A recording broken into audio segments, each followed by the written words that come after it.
بسم اللہ الرحمن الرحیم۔ غزوہ احزاب سن 5 ہجری میں سارے عرب کے مشرکین اور یہود نے متحد ہو کر مرکز اسلام پر یلغار کر دی تھی۔ خاص مدینہ منورہ کے اندر یہود بنو قریظ غداری کر کے اہل حق کی جانوں کے دشمن ہو گئے تھے۔ مسلمانوں کے لیے یہ بہت بری آزمائش تھی، لیکن آفرین اللہ کے ان پاک باز بندوں پر کہ کیا مجال ایک لمحے کے لیے ان کے پائے استقامت میں لغزش آئی ہو۔ انہوں نے تو اپنی جانیں اور مال راہ حق میں بیع کر دیے تھے اور زندگی کے آخری سانس تک کفر و شرک کے طوفانوں سے ٹکرانے کا تہیہ کر رکھا تھا۔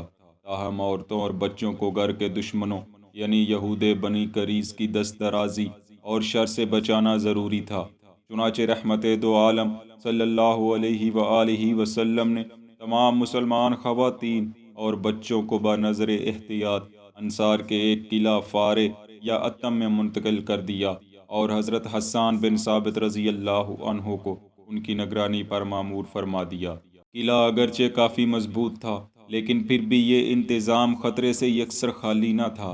سرور دو عالم صلی اللہ علیہ وآلہ وسلم اپنے تمام جانثاروں کے ہمراہ جہاد میں مشغول تھے اور بنو قریظ کے محلے اور اس قلعے کے درمیان جہاں مسلمان عورتیں اور بچے حفاظت کے لیے چھپائے گئے کوئی فوجی دستہ موجود نہ تھا۔ یہ ایک خطرناک مشن تھا، کیونکہ اگر کوئی بھی یہودی دستہ اس قلعے کی طرف آ نکلتا تو مسلمان عورتوں اور بچوں کو بغیر کسی رکاوٹ کے خون میں نہلا دیا جاتا۔ انہی پرآشوب ایام میں ایک دن ایک یہودی اس طرف آ نکلا اور قلعے میں موجود لوگوں کی سن گن لینے لگا۔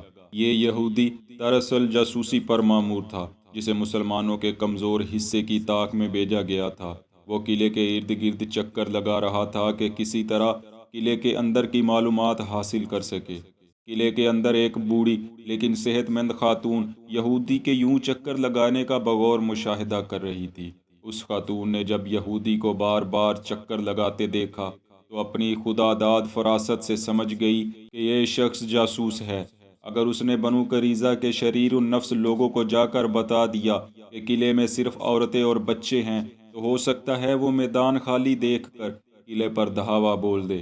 چنانچہ اس عورت نے فیصلہ کر لیا کہ اس یہودی کا واپس زندہ جانا خطرناک ہو سکتا ہے۔ اس نے فوراً نگران قلعہ حضرت حسان سے کہا، باہر نکلیں اور اس یہودی کو قتل کر دیں، کیونکہ یہ ہمارے لیے خطرہ پیدا کر سکتا ہے۔ حضرت حسان رضی اللہ عنہ نے اس سے عذر کیا۔ حضرت حسان نے کیوں عذر پیش کیا، اس کا سبب اہل سیر نے یہ بیان کیا ہے کہ یہ آپ کی جسمانی یا قلبی کمزوری تھی جو کسی مرض میں مبتلا رہنے کی وجہ سے پیدا ہو گئی تھی۔ بعض روایتوں میں یہ بھی آیا ہے کہ حضرت حسان نے جواب دیا، میں اگر اس یہودی سے لڑنے کے قابل ہوتا تو اس وقت رسول اللہ صلی اللہ علیہ وسلم کے ساتھ نہ ہوتا۔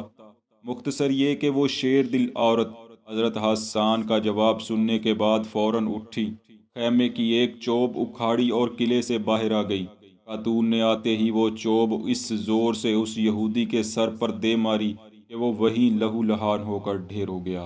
حافظ ابن حجر علیہ رحمہ نے اصابہ میں لکھا ہے کہ یہودی قتل ہو گیا۔ خاتون نے یہودی کو قتل کرنے کے بعد پھر حضرت حسان سے کہا، اب جائیں اور اس یہودی کا سر کاٹ کر لے آئیں۔ انہوں نے اس میں بھی عذر کیا تو بہادر خاتون نے خود ہی اس کا سر کاٹ کر قلعے سے نیچے پھینک دیا۔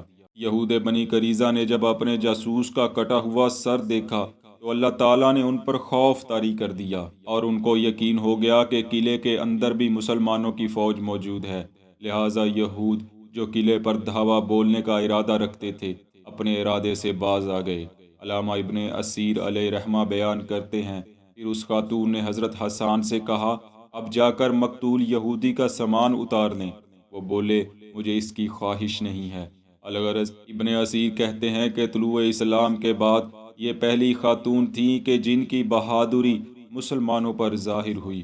چنانچہ رسول اللہ صلی اللہ علیہ وسلم نے انہیں مال غنیمت میں سے حصہ عطا فرمایا۔ یہ شیر دل خاتون جن کی شجاعت اور بے خوفی نے ایک بڑا خطرہ ٹال دیا اور تمام مسلمان عورتوں اور بچوں کو یہودیوں کے دستے ستم سے بچا لیا، بنو ہاشم کی چشم و چراغ نبی کریم صلی اللہ علیہ وآلہ وسلم کی پھوپھی جان حضرت صفیہ بنت عبد المطلب تھیں۔ ناظرین، حضرت صفیہ رضی اللہ عنہا کا شمار بڑی جلیل القدر صحابیات میں ہوتا ہے۔ آپ حالہ بنت وحیب یا اہیب کے بطن سے پیدا ہوئیں، جو کہ سرور عالم صلی اللہ علیہ وسلم کی والدہ ماجدہ کی چچا زاد بہن تھیں۔ اس رشتے سے وہ حضور صلی اللہ علیہ وآلہ وسلم کی خالہ زاد بہن بھی ہوتی ہیں۔ شیر خدا سید الشہداء حضرت امیر حمزہ رضی اللہ عنہ ان کے حقیقی بائی تھے۔ یوں حضور صلی اللہ علیہ وسلم کے والد ماجد حضرت عبداللہ رضی اللہ عنہ کی آپ ہمشیرہ تھیں، اور اس رشتے سے حضرت صفیہ حضور صلی اللہ علیہ وآلہ وسلم کی پھوپھی لگتی تھی۔ یہ حضور صلی اللہ علیہ وسلم کی واحد پھوپھی جان ہیں جنہوں نے اسلام قبول کیا۔ آپ کے علاوہ عاتقہ بنت عبد المطلب کے بارے میں کچھ مفسرین نے لکھا ہے کہ انہوں نے بھی اسلام قبول کر لیا تھا، مگر اکثریت کے نزدیک یہی ہے کہ حضور صلی اللہ علیہ وآلہ وسلم کی صرف ایک ہی پھوپھی جان نے اسلام قبول کیا تھا۔